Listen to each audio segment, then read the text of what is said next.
couple of things that coaches have already mentioned on the way up here was when first of all the guys were having huddles. So is that news to anybody? Okay, I'd really encourage that. So call them timeouts. So allocate teams like you've got 3 timeouts in this game, and then what they'll do is they'll start to learn to use them. First of all, they won't because they're not used to it. They're used to the coach dictating. And then any break is normally when the coach wants it, and then it's from the coach that delivers to the player. So we're turning that on its head, basically saying you guys can have a timeout. Okay, why would you have a timeout? And I'd ask the players. Oh yeah, to chat about a few things. All right, well, you know, and I'll just let it happen. And then when they do have their little huddle, you know, one of the comments there from one of the coaches was some of them are quiet, or probably quite a few of them, because you have natural leaders who like to take over a bit. And you know, I'm not teaching any of you to suck eggs, because you probably do this, you know, you're rugby tragics like me, so you know the answers, but I think you have to manage those situations just so you get everybody sharing information.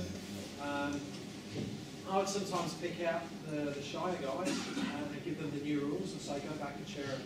And they get a bit of confidence because you've got these big strapping players listening to the little fella. What's the rules, mate? What's the rules? And he tells them. So he gets a bit of confidence from that. Okay, and then they start to what I call self-organise themselves based around pockets of information.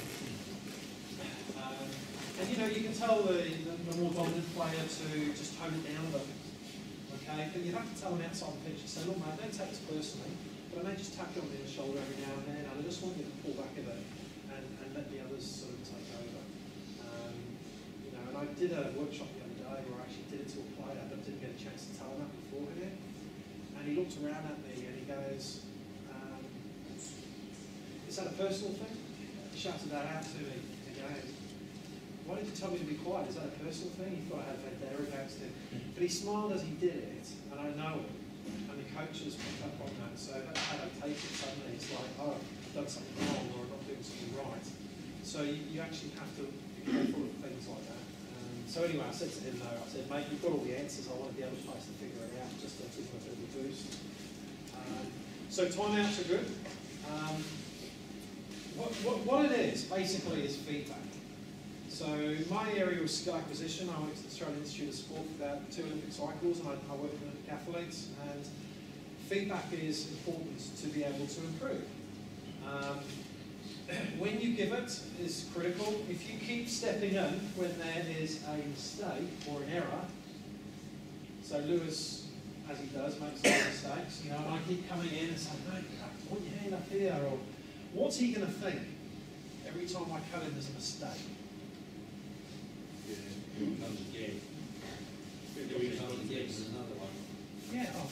Yeah, he realises he's done something wrong. He's not fucking stupid. I mean, we actually treat players that they're actually stupid. He knows. He already knows it. I just got to look at it. And he knows. He just wants to get on with it. He'll associate the coach as a stimulus for a mistake. And you will be a critique. You'll be a critic. You won't be a coach anymore. You'll be here snagging parent or something like that. So you've got to watch for that. You'll be a stimulus. It's called negative reinforcement of mistakes. I'd far rather let that slip, keep an eye on it. When he does something good, then if he hears you then, he will associate you with something good. And he will look to do that again. Okay, so you get positive transfer. It's called bandwidth feedback. So you've got a bandwidth, and inside of that bandwidth is acceptable behaviour. And if you come in, every time he performs inside of that region, and I say, well done, awesome, good stuff, Lewis, he will then stay inside that boundary because he's used to hearing the coach now, and he wants that reinforcement. And then what you do is you fade out. He keeps performing well, and then he starts not to hear me. And then he regulates himself based on what he thinks that bandwidth does. Okay? And then suddenly he may not put the effort in, and he's a lazy ass, and so he's down below that bandwidth. Lewis! All right, and then he puts himself back in that positive bandwidth again. He does it himself. Okay? What I do like about Saracen's approach is they work on effort a lot, you know, energy, effort. If you engage that, it keeps you in that positive bandwidth a lot. okay? But that suddenly becomes a given after a while. But if people slip up with that effort and energy, they then, I'm more used to Australia, Melbourne Storm, rugby league, will always do that. Coach just sits on the sideline with a whistle and just blows tempo, tempo. And if the tempo drops, he'll shout out the name of 3 or 4 key players. Slater! So Slater will go, he'll tune everybody. Come on boys, come on, let's get in. So that's how he keeps that tempo going. So that's, that's positive bandwidth, and they've slipped out of it, and then you suddenly hear the coach, oh shit, that's unacceptable, get ourselves back inside that. So I guess what I'm trying to say there is just watch out, you're not always on the outside of the bandwidth and cutting in when it's outside, because then they'll associate you with a negative. Synaptically, it reinforces those pathways, and they'll more likely remember what went wrong, the muscle memory, the brain memory, but also whatever they last saw or felt is suddenly reinforced in that moment by your stimulus. Okay? So be very wary about that. It's okay every now and then to shift it out of it. Ian Peel is the forwards coach for the 20s, and we had a bit of a chat last season, and he's doing a lot better now, but when the forwards weren't doing things properly, like their spacing, they have post or pillar. We've gone away from defender A and B. It's no structure there anymore. They've got a base of what they see. The first receiver's out there, well, fucking don't have an A and B. Just move out there where the threat is. So it's all about identifying threats and then positioning. So when the players weren't doing it in practice, you could see him build up, and he was getting frustrated. And then he would just call them all in, have a massive go at them, and then they'd suddenly do okay. Now, is that good coaching, or could we do it a better way? What do you reckon? Fear. They respect him so much, I don't think it's fear. I mean, he's got such a good rapport personally with every player that even if he lost it with them, they wouldn't hate him. They'll still play for him. Because that's okay. A good coach who has a go should know that he's not going to lose the respect and rapport personally with them, so otherwise just don't go there. But what's he doing though? They learn to rely on him, so he's an artificial stimulus. So now they'll have to wait for half time in the match to get the ball in. Like, Yeah. Why do we need a coach at half time? We should be giving ourselves feedback in the game. We need to be leaders in the game. We need to be cue recognisers. We need to be disseminating information. We need to be changing our strategies. If we develop players at this level who aspire to go on, the ones who do make it, who've been through this sort of type of program, will be very skillful, good decision makers. Okay, and we'll probably add to the skill set that we currently have right up there right now. And there's some very good young players coming through the system at 18s and 20s, very good players. And I think Stu wants to hang around long enough to see them come through. But I don't think it's a case of just choosing 3 or 4 key under 20 players who perform and that will save them. It won't. You've got to have a system built around the players you've got. All right. So the problem is at school level in Australia before I left is they're producing less skilled players now over there because of the structure. It's not very structured. What's actually happening in schools want to win so much that the skill sets of each school is very limited. They play a particular style, so that skill set's very limited to that style. And players can't adapt and be flexible enough. They also have lots of patterns, and decision making has gone out the window. But New Zealand is different. It's yes, those of you guys here from New Zealand will know. They have a lot of backyard games before they go to their first practice session. So literally they've done the 10,000 passes in 10,000 hours before they even go to their first session. So they can actually, you watch props in a 4-on-4 in the backyard, they'll be throwing dummies. We call them dummies here, but it's not a dummy, it's doing this to see a reaction from the defender. You do that to get a reaction, it's called an action-reaction. And then I'll adapt based on what his reaction is. But we don't get players here often enough looking for that. They'll just rely on the system to make the answer for them. So we're going to go this way, then we're going to go that way. And what happens is they get to the end of the play, and then, it fucking breaks down. Well, the whole idea of the play was to create opportunities along the way. If you get to the end of it, it's actually a failure. So So if you had a system and they get to the end of it, it's failed. They actually need to pick off opportunities within that system. So you've actually got to break from structure as quickly as you can. You've got to break from it.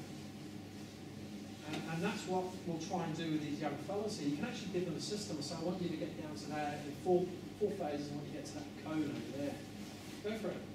Figure it out. And that's brilliant stuff, because they may say, well, we're going to go a double snap over there and whatever, but at least it's got an outcome to get over there. So they have to manipulate things. And that's what I'm finding is with these young players is we're trying to generate, better decision makers. So it's all about awareness. I tried to mention go forward and support a few times out there. I don't think we do it enough in our coaching. We've gone not away from the principles, but we've really gone into too much detail on the way we should be playing, rather than actually letting the players take care of the detail, but focusing on more of the principles of play, so the go forward and support. So I probably, if we had more time and we had fresh players, which they were at the beginning, but I got here late, I would have created a little bit more shape in the game. And I would have gone behind the attack if I was trying to create shape. And I would have constantly gone, go forward, when I'd see the opportunity. That's not prescriptive, it's a suggestion. They don't actually have to go forward. They can say, oh, I'm not listening to the coach, I'll do what I like. And I'll actually encourage them to do that. I'm suggesting, I'm prompting. Okay, the best sort of coaching is to prompt. Okay, and what they'll do is you're offering them a solution to a problem.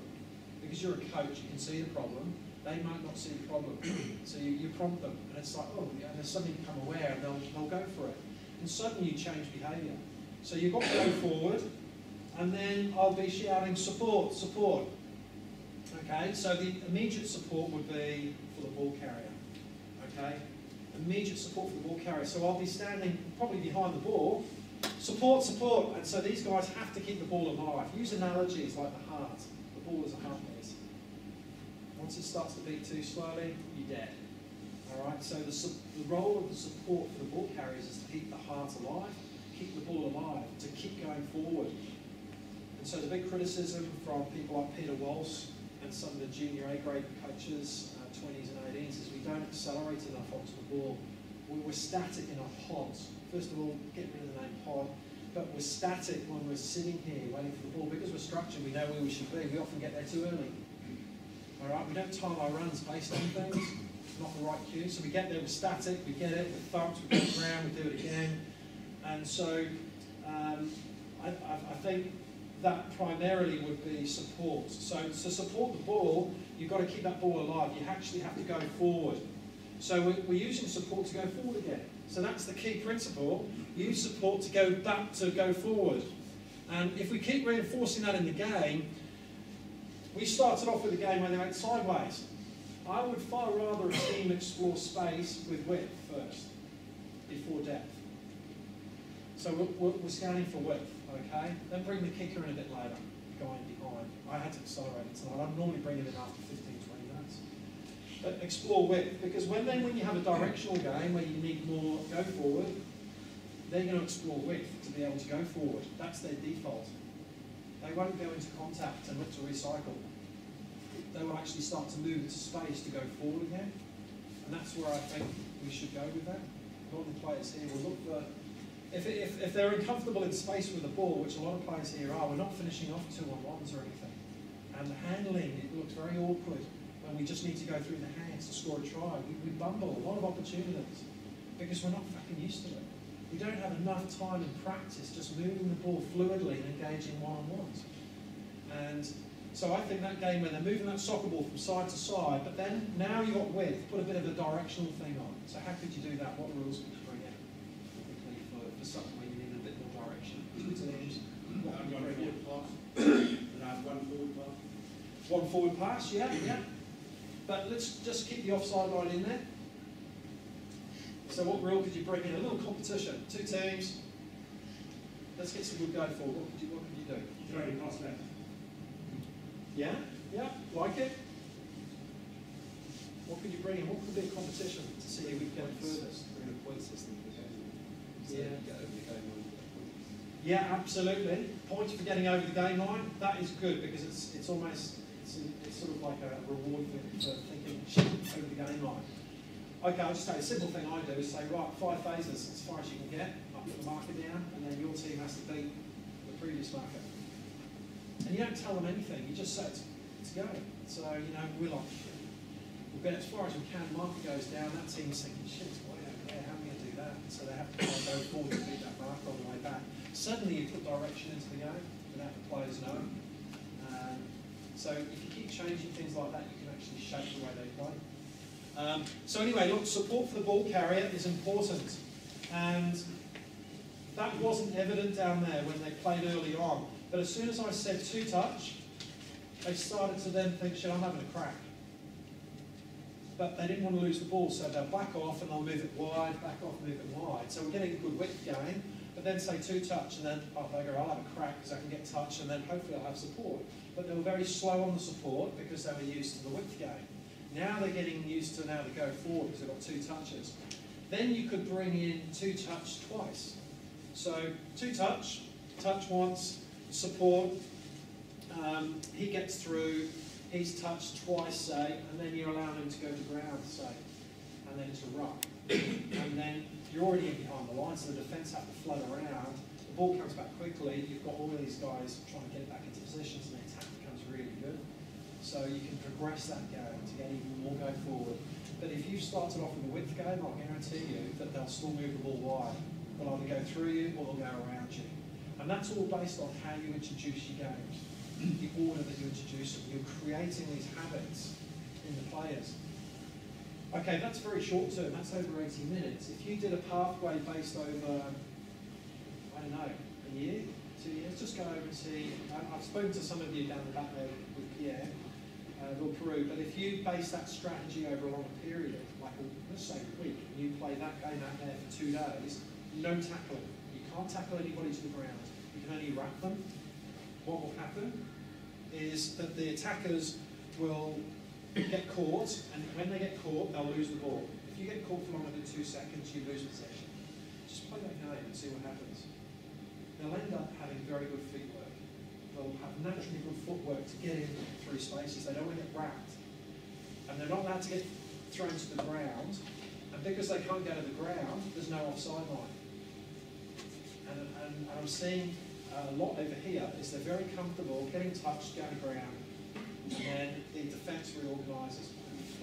The whole aim of rugby is to disorganise defence. Why do we allow the defence to organise themselves? By going to ground. Stay on your fucking feet, turn, and try and pop it, and use your support for ball carrier. The support for the ball carrier, we don't do that well here. We just automatically have a breakdown, and then we reset, which makes it very easy for defence to have a line to reset and get their fucking spacing. Hearing all the time, spacing. You know, we're allowing that to happen. So if we use support for the ball carrier, and anybody around there, your job is to cut through holes and accelerate through them, we're more likely to get a bit more go forward. Defence will pull in, and then we've got front foot ball again. Okay? And the other one is support for space. So I'll probably stand behind, wherever the ball is, I'll try and follow it a bit, and then just say, you know, penetrate, or accelerate through those spaces, and try and bring that back a bit. And it's called life of the ball, keep the ball alive. And if it's a bit stagnant, you've got to have a guy there who's got the ball, makes a decision, left or right. So the communication's coming in. I'll stand behind and literally, space, that's all we have to shout. Space, where is it? And everyone's looking, because what normally happens with young players, where are they tending to look? At the ball. You go to 18s and 20s now, every fucker's looking at the ball. And when you look at the ball, you tend to, like that, and then you're looking, oh, that should be out here. So we know the tackling is happening there, it should be, you know, look at that first. So I did a lot of eye scanning with 7s and 15s players in Australia, and your good players will scan from the outside in. So as it's going into the tackle there, they'll already be looking over here. And then they look in and get the ball, so they know exactly their sort of opportunities, okay, and threats. So you have to play games where you encourage your players to look out there. So you could say, all right, you'll lose possession of the ball if the first receiver doesn't say the Christian name of the winger of the opposition team before he gets the ball every time. If he doesn't, just turn over. So at least it forces your first receiver. That's Jack. Do you know what I mean? Yeah. Don't tell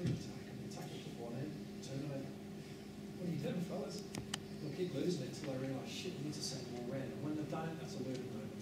Now they're reading the cues in the defence to see who's coming in, who's not. Okay? So there's just more strategies. Is that how you work on your, so working on your core skills, you still do it through the game? Is there a place for the contact skills or? What are core skills, guys, generally? Running, jumping, catch my stuff. What's the core skill, do you think, that I would say? Awareness. That's your core skill. There's no point having catch and pass skills if you've got no awareness. You can pass it to them. If you've got awareness, in that, and I'm not saying you're wrong, because you are right, but they are just a process, a means to an end. You know, it's like But you do need that. it's starting with the why first. Why do I need a screwdriver? You know, well, I've got a need for it. I need something to do this. Oh, well, here's a screwdriver. You know, or I give you a screwdriver and say, mate, go figure. You know, you give. It's funny sometimes. You know, you give a bike a hammer. What's it going to look for? You look for nails, and that's the problem with prescriptive coaching. There's, from the science, it's called inattentional blindness. All right, who's seen the gorilla clip? Yeah. Go on YouTube and put gorilla clip in. And what happens is there's a bunch of dudes playing basketball, 3 teams, and you've got to count the number of passes. And this gorilla walks past halfway through the clip and just goes, fuck yeah, and then walks off. And if you count the numbers of passes, you don't see the gorilla, do you? Everyone misses the gorilla. I've tried it in Queensland. I walked in, I did this for coaches, and I walked into the middle of this drill and said, I want you to count the numbers of passes. I walked into the middle of this drill and dropped my trousers. And fucking pulled them back up and walked out and said, notice anything? Yeah, 28 passes. They didn't notice a fucking thing. So, you know, that's the thing. If you start to tell players certain things, they're going to go looking for them, and they're going to miss a lot of shit. So you're better off letting them see everything. So why did I put those kickers in very early on? Because I want kicking to be an option. If it's an option, the defenders are thinking, shit, is he going to kick over? Is he going to pass it? You know, so if you have all of that there, don't worry about execution. Do not worry about the execution of it. It's the decision making. Well done, mate. You went to kick. Doesn't matter that it didn't come off. Good decision, mate. Well done. And encourage that, and then work on the execution later.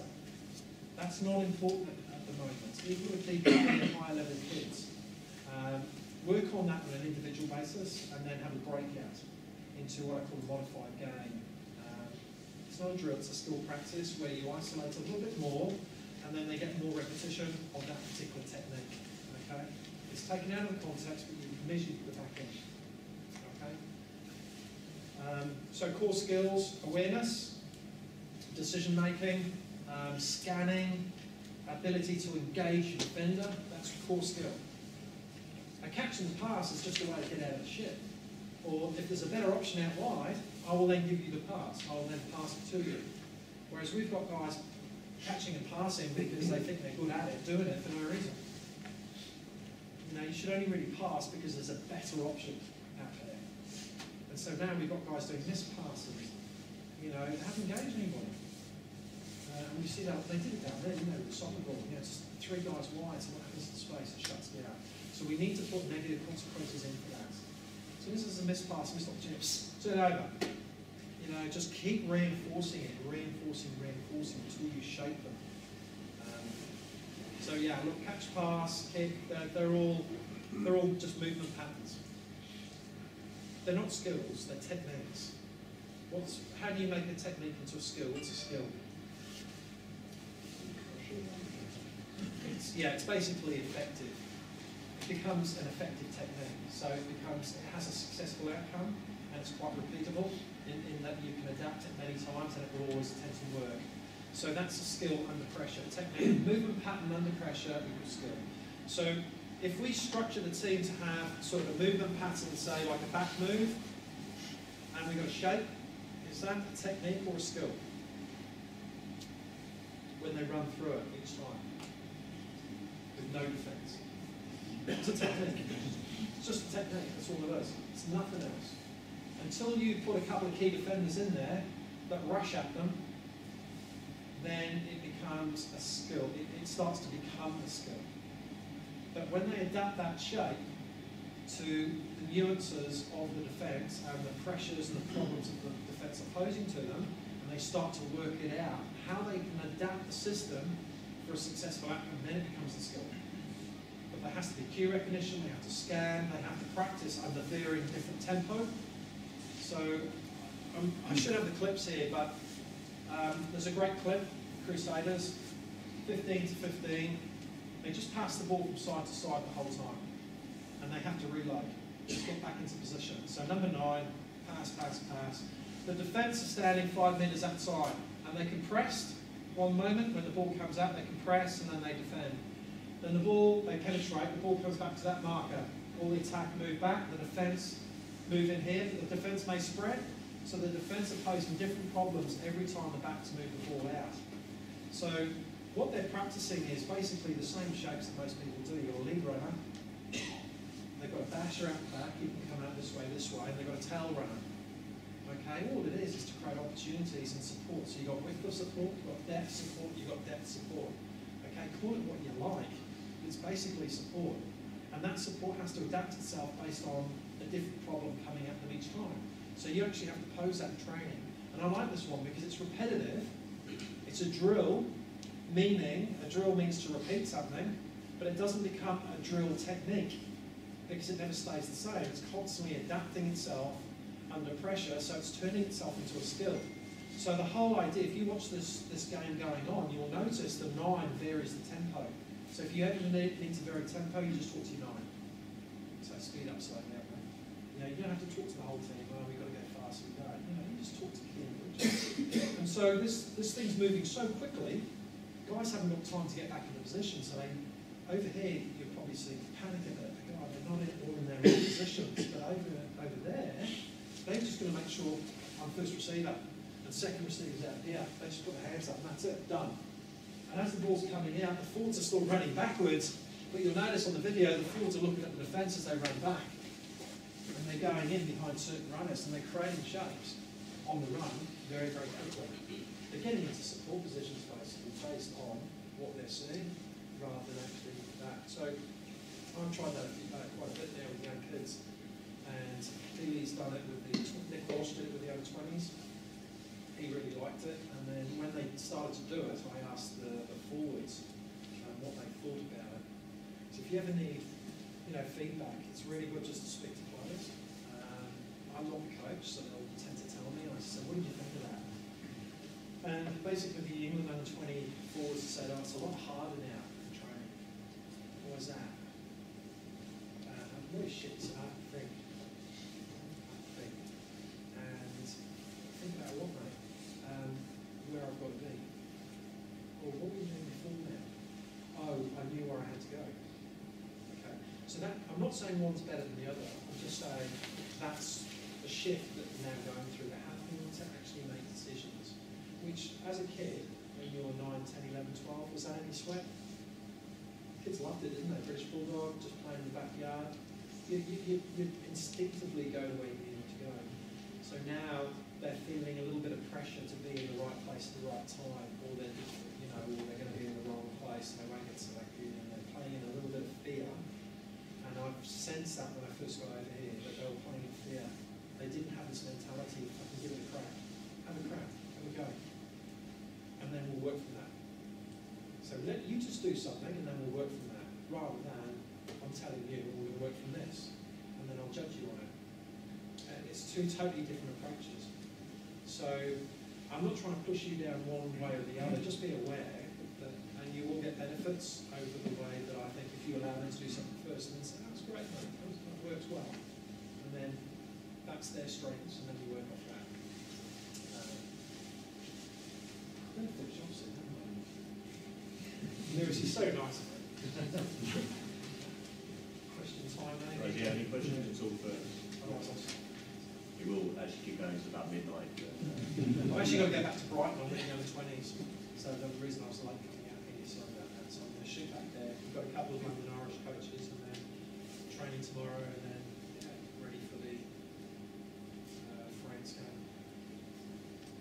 But yeah, let's. So, if you said your quick thoughts on actual tackling, so you mentioned a lot about moving the ball. Yeah. So what are your thoughts on tackling?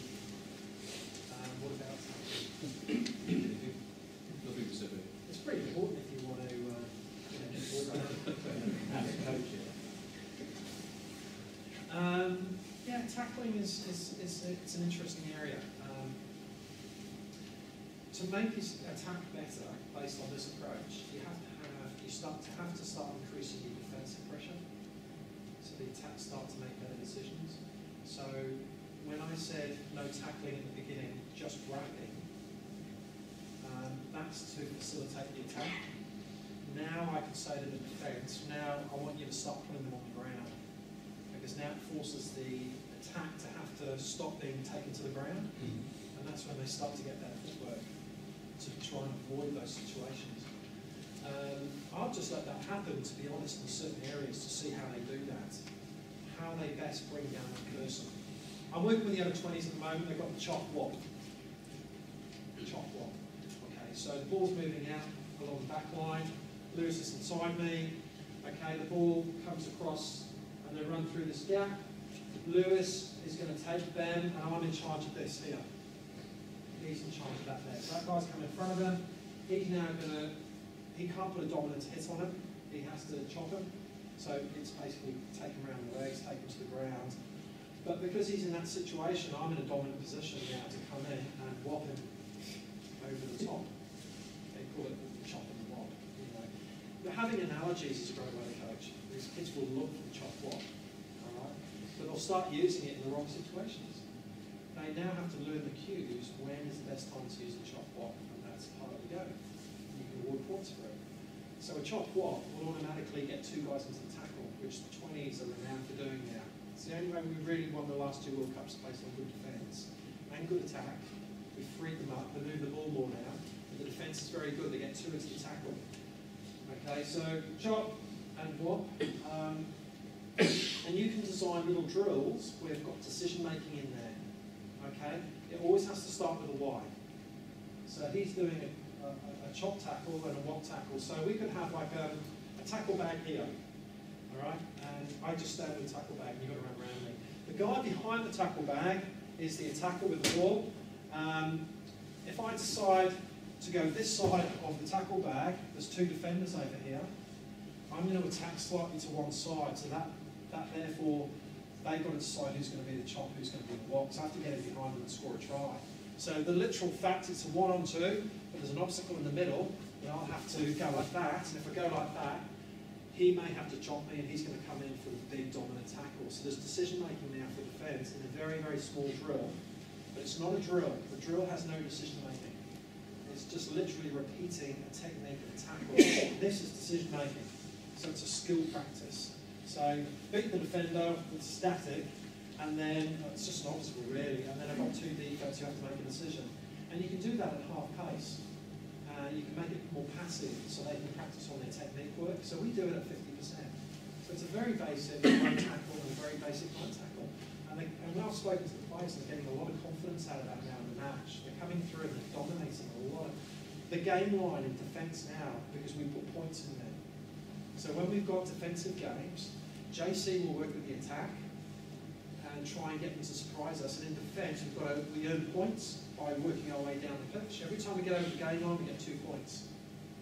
So wherever the game line is, bang, we initiate the tackle there. If we can get into ground, we've got the point of contact, and then we've got the ruck point. If the ruck point is past the contact point, we get even more points. But if we initiate contact here, and then the momentum carries us back 3 metres, it's still pretty good because we've got over the game line, but it's behind the contact point, so it's not as dominant, so you get less points. So we just run around awarding points, and they try and play a game where they're just accumulating points. Okay? You encourage them. You don't say, I want line speed. We just say, to do this, what do you got to do? And they'll all go, line speed, line speed. Great. So what we do is we award points, and they start clocking up all these points. And then what will happen is they go so bloody quickly. What happens? Yeah, they'll leave spaces and little weaknesses, and the attack will start to line break them. And what we did was we forgot early on, we didn't actually think of anything about that. So they were accumulating points, but they weren't losing any every time there was a line break. And so teams were winning, even though they were conceding line breaks because they were getting more yardage. So as a coach, what would you bring in quickly to stop that? You need 2 points. Lose points. Take them all away. As soon as there's a line break, you lose every single point. And you'll still get a bit of line speed, but shit will you get connection. You know? So it's just a good way of doing that. You know? So there's a way around everything if you think about it through adaptive games. There really is. I just don't think we fully explored it. The higher up you go to the professional end, they won't be very good at this sort of stuff. We have to be experts at it. And I'll conclude there. Any more questions? If there is any, guys, you can just email me and I can send them across to Rick and get back to you. But guys, thank you very much for attending again. Just a big round of applause for Rick.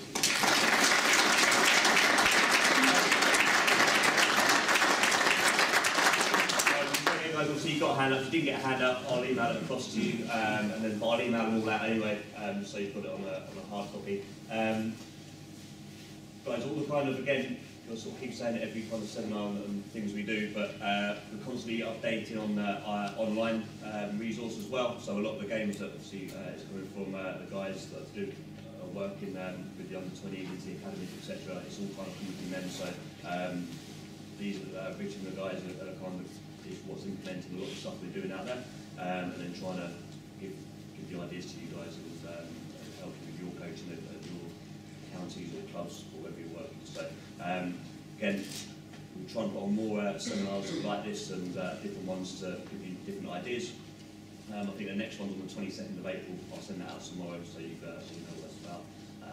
But again, sort of slightly different angle of what we're looking at. But yeah. Again, any questions, guys, email them across, and then thank you very much again for your attendance, and safe journey home.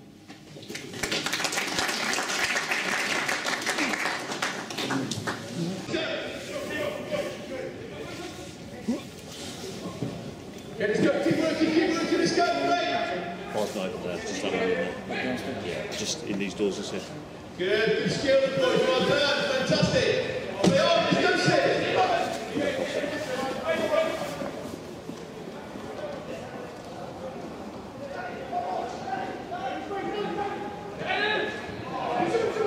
Hey, Rick.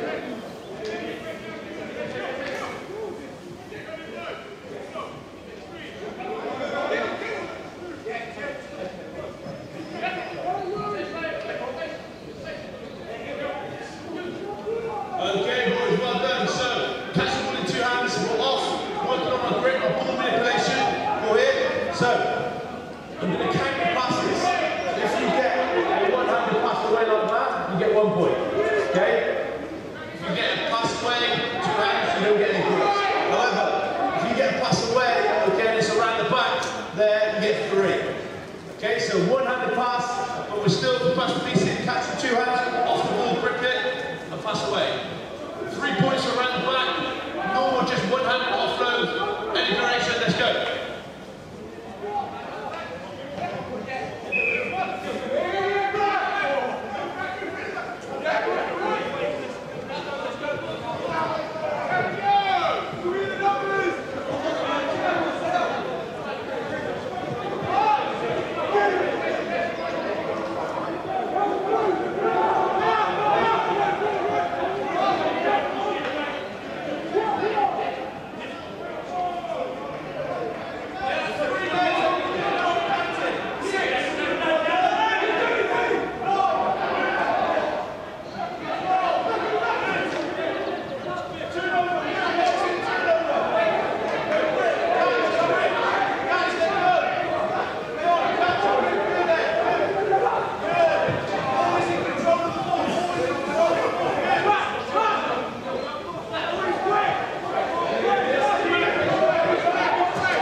what do you need to then practice against?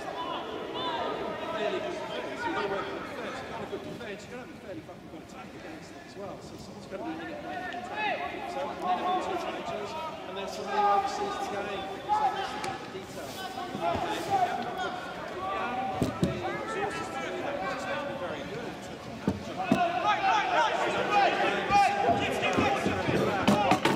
who's the best? Who could you get to if you want somebody to learn and you want someone to learn skill, and what do you do? What can you do? You can get them to coach somebody else the skill, and they will learn it twice as quick. Okay? Because then they start to think about what is it? They'll look at someone else and think about the main things. So you can't get a knowledge with it, but I get them straight to coaching them straight away, and then they think I do what they do. Of course, there's a lot of errors, but there isn't an error. You just have good decisions, of course. Forget about the errors, they'll take care of themselves. Strengths supersede that. There's no room for mistakes.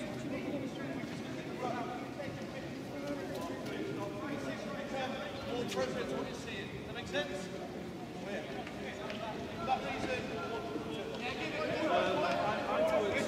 Kids learn off each other, so the way you bring kids together, it's very spirit-based. It makes sure that it makes them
this game, your role is based on the situation of the game, the relationship between you and the. Yeah, without there, you can't make a decision. You never see football play practicing their systems with their friends.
he wants to go forward, and say there's some defence here, he can't go forward anymore, so the second puts will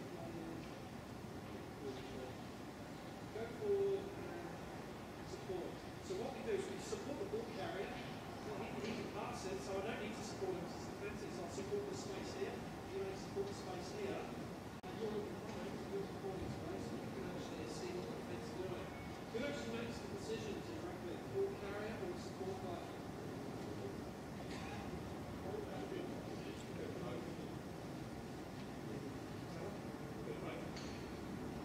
Everyone makes a decision. So let me have two defenders quickly. One defender here.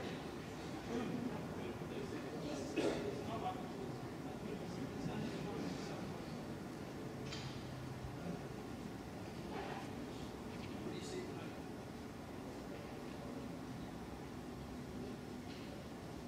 That's it. What do you see?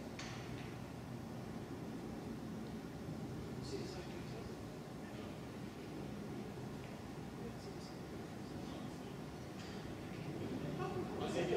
Yeah, brilliant, brilliant. You see what he sees, but you also see him as well. And that's actually a benefit. So, what are you going to do with the most?